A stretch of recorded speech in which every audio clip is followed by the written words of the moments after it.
Ожидать полного непризнания выборов в Госдуму России, Европы и США не стоит, говорят украинские политологи. Скорее всего, не признают только тех 4 депутатов-мажоритарщиков, которые пройдут в Крыму.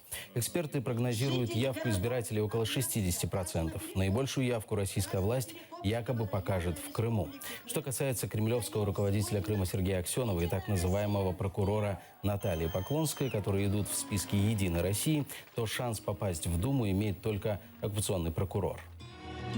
Она является личным, скажем так, протеже российского президента. И Наталья Поклонская должна заменить как более телегеничное, милое личико в телеэкране другого одиозного представителя, тоже уроженки, кстати, Украины, госпожу Яровую. И именно Наталью Поклонскую Кремль рассматривает в качестве следующего такого смазливого, популярного лица «Единой России». И практически это будет единственный персонаж из Крымской гвардии, который может сегодня выскочить. Что касается Сергея Аксенова, который точно так же баллотируется в состав Государственной Думы, есть большие шансы, что он там и останется.